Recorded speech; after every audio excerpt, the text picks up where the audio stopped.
안녕하세요. 에듀라이크 학습 설계사 김윤기입니다. 이번 시간에는 대학 편입과 대졸자 전형에 대해서 알아볼 텐데요. 그 전에 이전 영상에서 말씀드렸던 것처럼 질문사항 남겨주신 댓글부터 먼저 확인하고 답변 드리고 시작하도록 하겠습니다.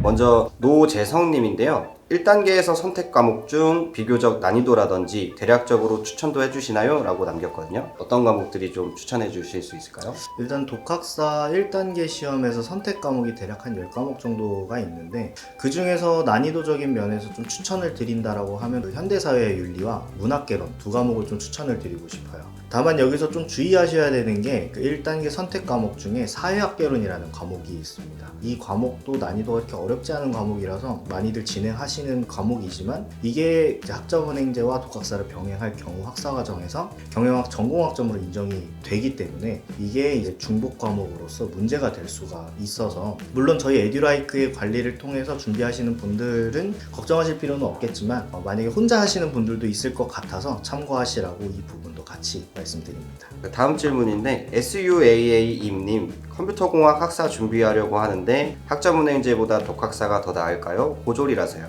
일단 고졸이신 상황이라고 하셨을 때 질문 남겨주신 분의 상황에 따라 조금 다르다고 말씀을 드릴 수 있을 것 같아요. 만약에 이제 정말 최단 기간으로 학사를 취득을 희망하신다 하시면 당연히 독학사를 추천을 드리고 내가 시험이나 이런 부분에 있어서 조금 부담이 있다 하시면 학점은행제로 준비를 하셔도 되는데 굳이 둘 중에 하나를 선택하시는 것보다 둘 다 같이 병행을 해서 준비하는 방법도 가능하니까 이 부분은 에듀라이크에 문의를 주시면 자세하게 설명 도와드리겠습니다. 부연 설명을 드리자면 지금 학사를 딱 준비하시려는 고졸 분들의 경우에는 말씀하신 것처럼 진짜 개인별 상황과 특성에 맞게 준비를 해야 되기 때문에 학점은행제가 더 나은지 아니면 독학사가 더 나은지 이거는 지금 솔직히 판단할 수는 없고요. 그 성향에 맞게 좀 설계를 해드려야 되기 때문에 꼭 문의를 해서 좀 파악하시고 준비하시는 게 좋을 것 같습니다. 그리고 박지은 님입니다. 대학교 졸업장을 취득하면 대학교 총장 명의의 졸업장이 나오잖아요. 독학사로 학위 취득을 하면 어떤 졸업장을 받을 수 있나요? 독학사 제도도 이제 이전에 다뤘던 학점은행제 제도와 동일하게 교육부에서 이제 주관하고 있는 평생교육 제도라서 독학사를 통해서 학사를 취득하게 되면 교육부 장관 명의의 학사가 수여가 됩니다. 마지막입니다. 강휘율 님이 혹시 간호학 전공도 독학사로 학위 취득 가능할까요? 라고 남겨주셨거든요. 일단 간호학 전공 같은 경우에는 독학사로 4단계 시험만 개설이 되어 있습니다. 그 이유가 일단 간호학과 같은 경우에는 대부분의 대학교가 3년제 그리고 현재 시점에서 3년제 대학교도 거의 대부분 폐지되고 4년제로 좀 많이 바뀌고 있는 시점이다 보니까 간호학과는 4단계 시험만 현재 응시가 가능하시고 4단계 시험을 응시를 하더라도 국가고시 면허를 응시할 수 있는 자격이 이제 결국 간호학과 졸업인데 이거를 독학사로 준비를 하신다라고 해서 갖춰질 수가 없기 때문에 반드시 3년제 이상의 대학교를 졸업하고 4단계 합격을 해주셔야 됩니다. 그러면 간호학과로 이제 3년제 이상의 졸업자분들이라면 독학사로 준비가 가능하다. 네, 감사합니다. 네, 그러면 이제 처음 주제 말씀드렸던 대학교 편입과 대졸자 전형에 대해서 알아볼 텐데요. 저희가 이 영상이 올라가는 12월 6일이 수능 성적이 발표되는 날이어가지고 좀 많이 관심을 가지고 봐주실 것 같은데 그런데 이제 수능 보신 분들 같은 경우에는 정시를 많이 준비하고 계시기 때문에 이런 전형이 있는지를 아마 모르고 계실 거예요. 그래서 편입학 전형이 어떤 건지 좀 먼저 설명 부탁드리겠습니다. 우선 편입학 전형은 기존의 대학교를 다니던 학생이 이제 다른 대학으로 옮겨가는 과정이라고 보시면 돼요. 고등학교, 중학교 기준으로 본다면 전학 개념으로도 볼 수가 있긴 한데 이제 편입학 같은 경우는 단순히 이제 전학 개념보다는 특정 자격을 갖춰야만 편입학 지원이 가능한 부분이 있어서 이 부분에 대해서는 이제 좀 정확하게 아셔야 될 것 같은데요. 4년제 과정으로 먼저 설명을 드리자면 일반 편입, 학사 편입 두 개의 편입학 전형으로 구성이 되어 있고요. 일반 편입학으로 지원하는 경우나 학사 편입학으로 지원하는 경우나 둘 다 똑같이 4년제 대학 3학년으로 입학하는 거는 똑같다라는 사실을 먼저 확인해 주시면 되고요. 이제 일반 편입학 같은 경우는 간단하게 말해서 전문대학교를 졸업한 사람이 4년제 대학교 편입학 지원했을 때 3학년으로 입학하는 과정이라고 보시면 되고요. 학사 편입학 같은 경우는 4년제 대졸, 그러니까 4년제를 졸업한 사람이 또다시 4년제 학사 편입에 지원해서 3학년으로 입학하는 과정이라고 보시면 될 것 같습니다. 대학교 편입이라는 것 자체가 뭐 전학과도 같다라고 말씀을 해주셨는데, 저희가 전학을 하게 되면은 중학교 2학년을 마친 학생이 중학교 3학년으로 딴 데로 전학 갈 때는 3학년으로 들어가잖아요. 이런 개념인 것처럼 편입학은 3학년으로 입학하는 개념이기 때문에 기본적으로는 대학교 2학년 이상의 수준이 되어 있어야 된다 라고 보시면 될 것 같고요. 그러면 지금 수능 보신 분들 같은 경우에는 이 편입학 지원 자격이 안 되잖아요. 이럴 때는 어떻게 준비를 하면 될까요? 이런 경우에는 학점은행제 제도를 통해 지원 자격을 갖출 수 있습니다. 내가 고졸인데 어떻게 편입학을 지원하지? 이렇게 좀 의문을 가지시는 분들이 많이 계신데요. 방금 말씀드린 것처럼 학점은행제 제도가 이 편입학 지원하는 데 있어서 지원 자격으로 인정이 되고 있습니다. 그 대학교마다 조금 표현하는 방식이 다를 수는 있긴 한데, 일단 일반 편입학 같은 경우는 학점은행제로 학점을 보유한 경우 편입학 지원을 할 수 있습니다. 모집 요강에는 학점은행제라고 표현이 되어 있거나 또는 학점 인정 등에 관한 법률로 60학점에서 또는 80학점 정도를 보유한 경우 일반 편입학으로 지원할 수 있고요. 이 학점 기준은 대학교에서 이수하는 2학년까지 수료한 학점 기준이라고 보시면 됩니다. 그리고 또 한 가지는 제가 아까 앞서 처음에 말씀드렸던 것처럼 2년제 졸업을 한 사람들이 지원할 수 있다고 말씀드렸는데, 학점은행에도 똑같이 전문학사 학위를 따면 2년제 졸업 학력자랑 동등하게 인정이 되기 때문에 그것도 똑같이 지원을 해서 일반 편입학에 지원할 수가 있는 거죠. 그리고 학사 편입학은 간단합니다. 학점은행제로 학사학위 과정을 이수한 경우에 4년제 졸업장이 나와요. 그 졸업장 학력으로 지원을 하면 학사 편입학을 지원할 수 있는 거죠. 조금 전에 60학점에서 80학점이라고 설명을 해주셨는데, 보통 이제 80학점 정도의 수준이 되는 곳들이 거의 국공립대학교들로 보시면 되시고, 그 다음에 전문학사를 취득한 사람이 지원할 수 있게 되어 있는 곳들이 많아가지고 이런 부분들은 좀 참고해서 준비를 해주시면 좋을 것 같고요. 혹시 그러면 60에서 80학점 정도를 이수한다라고 하면 그 기간은 어느 정도 될까요? 이 부분이 어떻게 보면은 제일 중요한 포인트이지 않을까 생각하는데요. 방금 말씀드린 60에서 80학점이라는 기준은 2년제 과정을 수료를 했다라고 제가 말씀을 드렸으니까 그러면 한 2년 정도 걸리겠구나 라고 생각을 하실 수가 있는데, 학점은행제는 대학교랑 이제 동일한 과정으로 뭐 수업을 듣고 학점을 이수하고 졸업장을 받는 개념하고 좀 유사하긴 하지만 조기 졸업이 가능한 시스템으로 운영되고 있어요. 그래서 이 과정을 좀 단기간으로 준비를 했을 때 2년이 아니라 1년만 해도 지원이 가능하고요. 실제 예시로 말씀드리자면 지금이 학점은행제로는 지금 1학기가 운영되고 있는 시점이에요. 그래서 이 1학기랑 그리고 2025년 2학기 내년 2학기죠. 2학기를 이용했을 때 온라인 수업, 그리고 저희가 따로 이제 다뤘었던 독학사, 그리고 자격증, 그리고 만약에 전적대학 학점 있으신 경우는 전적대학 학점까지 해서 내년 2학기까지 편입학 지원 학점 모으고, 보통 편입학이 이제 12월쯤에 이제 지원을 하기 때문에 그때 지원을 할 수가 있는 거죠. 지금 시작을 하시면 1년 만에 편입학 자격을 갖추고 2025년 12월 지원, 합격 시 2026년 3월 입학 3학년으로 최단기간 과정으로 준비가 가능합니다. 수능을 준비하시고 이번에 또 저희 영상 올라갈 때쯤에 성적이 나오고 나면 재수를 할지 아니면 편입학을 알아보면서 이걸로 준비할지 좀 많이 고민을 하시는데, 재수를 하게 됐을 때는 1년이 지나고 나서 사실 합격을 못한다고 했을 때 남는 게 별로 없긴 해요. 근데 이제 학점은행제 같은 경우에는 학점도 있고 아니면 뭐 전문학사라든지 이런 것들이 좀 남기 때문에 이제 학위연계에서 뭐 학사까지 취득하고 학사 편입을 하든지 아니면 대학원을 준비하든지 이런 과정들이 준비가 가능한데, 일단 재수를 하게 됐을 때는 사실 합격하지 않는 이상 사실 남는 건 별로 없다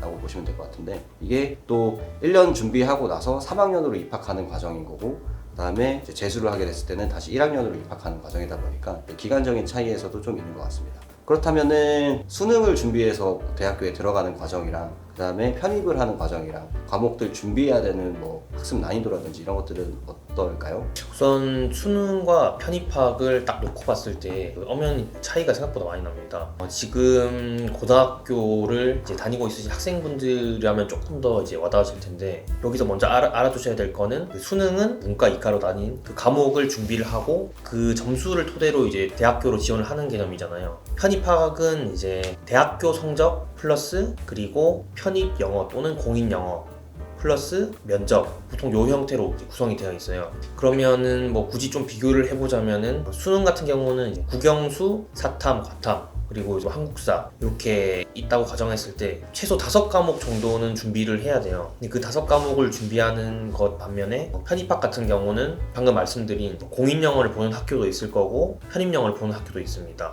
근데 이제 뭐 추가로 편입수학을 보는 경우도 있긴 한데 과목 수만 놓고 봤을 때 5과목 그리고 편입은 보통 영어 하나 정도, 뭐 많아도 2개 정도로 있다 보니까 과목 수에서 차이가 일단 월등히 나고요. 그리고 수능 같은 경우는 어떻게 보면 좀 상대평가긴 하잖아요. 그리고 시험을 단 한 번 과정으로 모든 게 결정이 되는 거다 보니까 혹여나 뭐 그날 컨디션이나 아니면 본인이 진짜 사소한 실수 하나로 미끄러졌을 때 그 모든 게 솔직히 뭐 물거품이 될 수도 있는 그런 좀 리스크들이 많기도 하다 보니까 아무래도 수능 5과목을 준비하는 과정보다 한두 과목을 준비할 수 있는 편입 과정이 훨씬 효율적이기도 하고 편입영어, 편입수학 같은 과정이 수능을 준비하는 데서 들어가는 시간이나 난이도적으로 봤을 때 뭐 결코 쉽다라고 말씀드릴 수는 없지만 비교적 훨씬 수월한 과정으로 준비를 할 수가 있어요. 수능은 그러니까 맨땅의 헤딩이죠. 어떻게 나올지도 모르고 어떻게 준비를 해야 될지도 모르고 그냥 시간을 솔직히 갈아 넣어야 돼요. 쉽게 말해서 우리가 흔히 알고 있는 재수학원을 가서 하루에 15시간 많게는 그 이상 공부를 하면서 준비를 해도 될까 말까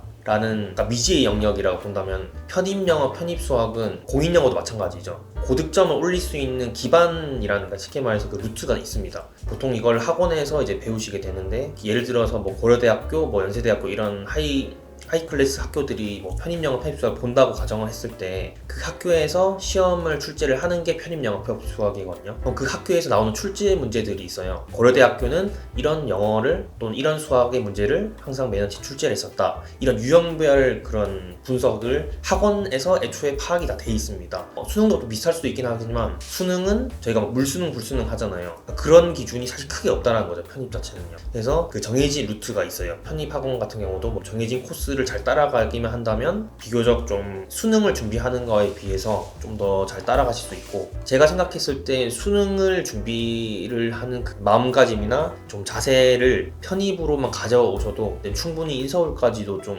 도전해서 합격할 수 있다라고 생각이 됩니다. 우선은 뭐 연세대, 고려대 뭐 이런 대학교들 같은 경우에는 공인영어 성적 보고 전공으로 이제 논술이나 이런 것들도 보게 되는데 편입영어 같은 경우에는 문과라고 칠 수 있는 그런 전공들에서는 다 편입영어만 본다고 하시면 돼서 영어 공부만 하시면 되거든요. 그리고 이공계열 같은 경우에가 이제 편입수학이 붙어가지고 나오는 거고 그래서 그런 부분들은 준비를 할 때 뭐 대학교별로 전형이 좀 다르기 때문에 대학교 모집 전형을 꼭 확인해서 준비를 해야 되는 거고 마찬가지로 수능은 5가지에서 6과목 정도를 준비해야 되는데 편입은 2과목 최대가 이 정도 준비하면 된다 라고 보시면 될 것 같습니다. 그리고 말씀하시던 와중에 수능은 1년에 딱 한 번밖에 시험이 없어서 거기로 모든 게 결정한다 라고 해주셨는데 편입학 같은 경우에는 대학교의 그 편입 시험 일정만 겹치지 않는다면 지원 횟수도 무제한이어가지고 원하는 대학교들 이렇게 해서 다 지원이 가능하니까 아무래도 합격할 수 있는 확률이나 이런 것들은 높아질 겁니다. 그리고 최근에 또 저희가 영상에서 다뤘던 부분이긴 한데 편입학이 올해부터 해서 중요해진 이유가 하나 있잖아요. 여전히 이슈가 되고 있는 내용이긴 한데 의대에서 증원을 확대하면서 편입학 TO가 늘어났다는 내용 이전 영상에서 설명해 주셨었는데 이번에도 한번 조금만 더 간략하게 좀 설명 부탁드립니다. 일단 의대 증원이라고 해서 지금까지도 계속 핫 이슈로 좀 돌고 있는 내용인데요. 간단하게 말해서 우리나라의 의사분들이 좀 부족하다라고 판단을 했겠죠. 그래서 이제 의과 대학 과정을 이제 설립되어 있는 대학들의 TO를 늘리는 거죠. 보통 한 평균 한 2,000명 정도를 늘리겠다라고 했는데 1년에 지원하는 사람들이 일정이 있을 텐데 거기서 2,000명이라는 자리가 더 확보가 됐다고 보시면 될 것 같습니다. 여기에서 이제 좀 발생할 수 있는 거를 좀 고려를 해보면 어떻게 보면은 경쟁력은 더 치열해질 것이다 라고 판단은 되긴 합니다. 애초에 의대라는 게 아까 말씀드린 수능으로 보자면은 모두 1등급 맞아도 못 가는 게 의대다 그런 느낌인데 이게 이제 TO가 늘어나고 자리가 늘어나는 개념이다 보니까 자리가 늘어나면 나도 한번 지원해볼까? 약간 이렇게 생각을 하게 될 거예요. 그래서 아마 지금 의대가 아닌 다른 수의학과일 수도 있고 약대 이렇게 좀 하이클래스 치대도 있을 거긴 한데 그런 쪽을 이제 몇몇 준비하시는 분들이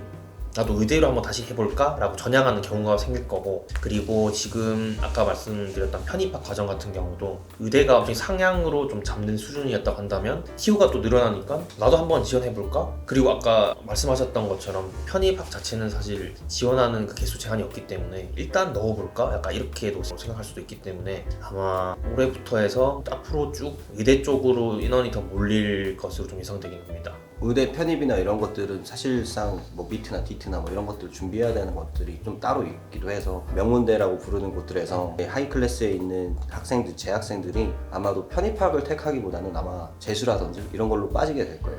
대학교 입장에서는 해당 학과에 그 학생들이 재수를 준비하면서 빠지게 되니까 그때는 이제 TU가 생기거든요.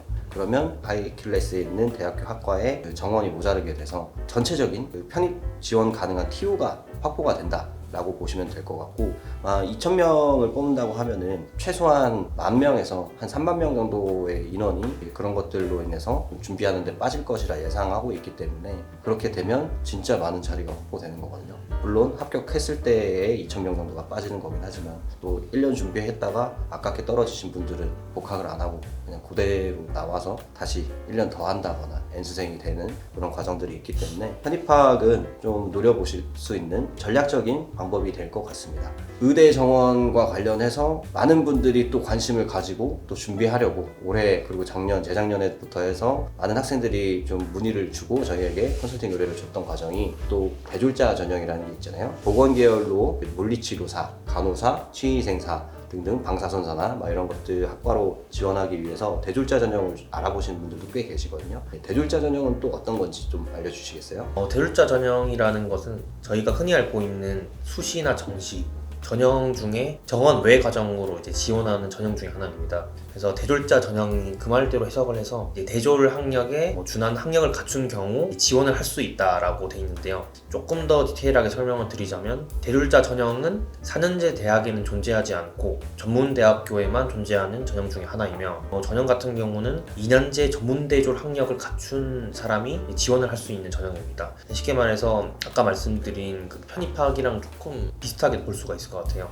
일반 편입을 지원하려면 2년제 전문대졸 학력에 준하는 과정을 이제 거친 사람이 지원할 수 있다라고 말씀드린 것처럼 대졸자 전형도 동일하게 전문대졸 2년제, 3년제가 있을 거고 4년제도 있을 거고 그리고 학점은행제 전문학사를 취득한 경우도 대졸자 전형으로 지원을 할 수가 있습니다. 그래서 이 전형에 지원을 했을 때는 편입학이랑은 좀 달라요. 편입학이랑 다르게 1학년으로 입학을 하는 전형이라 보시면 되고요. 이 전형에 대해서 좀 큰 장점이 있다고 한다면은 아까 말씀드린 것처럼 편입학처럼 학점은행제 온라인 과정으로 단기간으로 지원해서 1년 만에 지원 자격을 갖출 수 있고, 그리고 지원을 했을 때 그 고등학교 때 학생 기록부나 내신 수능이랑 전혀 관계없이 학점은행제로 만들어내는 성적과 그리고 면접으로만 지원을 할 수가 있기 때문에 요거는 별도로 아까 편입처럼 편입 영어가 있다든지 편입 수학이라든지 공입 영어를 본 학교도 일부 있긴 한데 그러니까 대부분 전적대 성적 플러스 면접으로만 지원해서 그 합격자를 이제 배출하기 때문에 그 부분에 있어서는 저희 에듀라이크 플러스에서 고득점을 받을 수 있도록 그리고 플러스로 면접 과정도 대비할 수 있도록 같이 이제 안내를 해드리고 있긴 합니다.